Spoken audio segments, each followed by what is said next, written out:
भगवत गीता को सच मानते हो, गुरु ग्रंथ साहब को सच मानते हो, ऋग्वेद को, यजुर्वेद को, सामवेद को, अथर्ववेद को मानते हो, तो भगवत गीता में हमें भगवान श्री कृष्ण अपनी संतान बता रहे हैं। गुरु नानक देव जी गुरु ग्रंथ साहब में भी हमें भगवान की ज्योत का स्वरूप बता रहे हैं। बॉडी में जो जो अंग को आपकी जबरदस्ती से कोई प्रॉब्लम हो सकती है, भगवान ने उनका कंट्रोल आपके हाथ में नहीं दिया। आपके कंट्रोल में उसने क्या किया? खाना दे दिया। कभी शेर को देखा उसने गाय को पकड़ा हो, पहले तेरा दूध पीऊंगा फिर तेरे को खाऊंगा। 7 साल से मैं गेहूं चावल छोड़ चुका हूं, दूध दही पनीर अंडा नॉनवेज कभी नहीं खाया, और मैं फ्रूट सैलेड नारियल पानी जूस ड्राई फ्रूट्स मैं स्प्राउट खाता हूं। हमारी बॉडी भगवान की बनाई हुई है, और हमारी बॉडी अगर भगवत गीता को सच मानते हो, गुरु ग्रंथ साहब को सच मानते हो, ऋग्वेद को, यजुर्वेद को, सामवेद को, अथर्ववेद को मानते हो, तो भगवत गीता में हमें भगवान श्री कृष्ण अपनी संतान बता रहे हैं।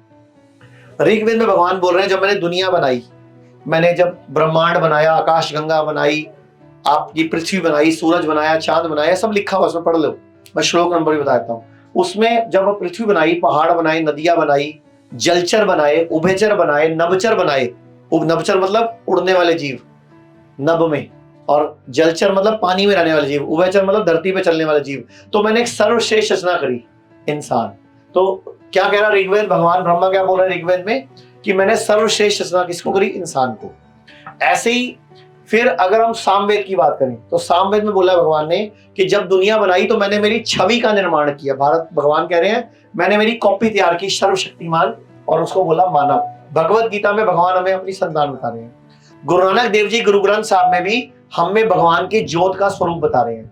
ऐसी अगर आप बाइबल पढ़ो तो जो ईसा मसीह और हमें उनकी संतान बताया जा रहा है, अगर आप कुरान पढ़ो तो उसमें भी संतान बताया जाता है। तो भगवान का ही संतान हमें बताया जाता है।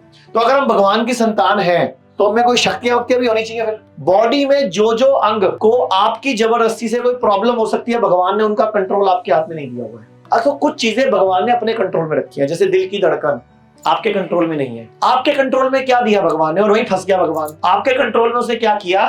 खाना दे दिया। अच्छा, जानवर दुनिया का कोई भी नाम बताओ उसका जो वही खाता होगा जो उसके लिए भगवान ने बनाया है। कभी शेर को देखा उसने गाय को पकड़ा हो, पहले तेरा दूध पीऊंगा फिर तेरे को खाऊंगा। कभी उसने हिरन को पकड़ा हो कि तेरे को पकाऊंगा, पहले तेरी टांग खाऊंगा, तेरा लेग पीस खाऊंगा, फिर तेरे को मैं तड़के लगाऊंगा, तेरे को बटर चिकन बनाऊंगा, तेरे में पनीर डालूंगा, फिर तेरे को खाऊंगा। कभी शेर ने ऐसा किया होगा? अच्छा मुझे बताओ, आपको बोला जाता है कि कैल्शियम यहां से मिलता है, प्रोटीन यहां से मिलता है, कार्बोहाइड्रेट यहां से मिलता है, फैट यहां से मिलता है, ऐसे ही बोलते हैं। मुझे बताओ हाथी को कैल्शियम कहां से मिलता है? हाथी क्या खाता है सर? हाथी क्या खाता है? हाथी पत्ते खाता है, तो उसको कैल्शियम भी वहीं से मिलता होगा, प्रोटीन कार्बोहाइड्रेट। अच्छा चलो, हाथी तो बहुत बड़ा है, पत्तों से गाड़ी चल गई।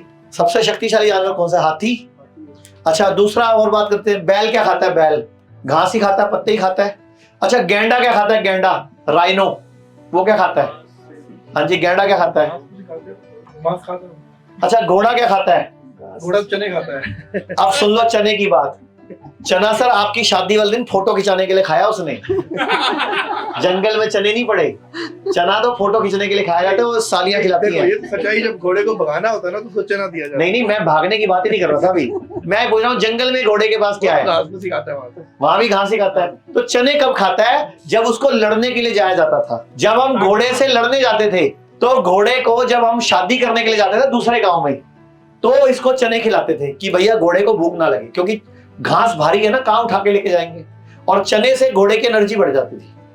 ऐसे ही अगर आप मेरी गाड़ी अभी खोल लो तो मेरी गाड़ी में चना गुड़ पड़ा होगा, अभी भी खोल लो आप मेरी गाड़ी में, चेक कर लो, चना गुड़ पड़ा होगा। मैं गेहूं और चावल 7 साल पहले छोड़ चुका हूं, वो भी नहीं खा पाते। 7 साल से मैं गेहूं चावल छोड़ चुका हूं, दूध दही पनीर अंडा नॉनवेज कभी नहीं खाया, और मैं फ्रूट सैलेड नारियल पानी जूस ड्राई फ्रूट्स मैं स्प्राउट खाता हूँ। भारत में हमारे 120 से अधिक हॉस्पिटल, क्लिनिक और डी केयर सेंटर्स मौजूद हैं, जहां 900 से भी अधिक आयुर्वेदिक डॉक्टर्स और विशेषज्ञ आयुर्वेद, नेचुरोपैथी, पंचकर्म और डाइट थेरेपी जैसे प्राकृतिक तरीकों के माध्यम से कैंसर, किडनी, लिवर, हार्ट और अन्य गंभीर बीमारियों को रिवर्स करना सिखाते हैं।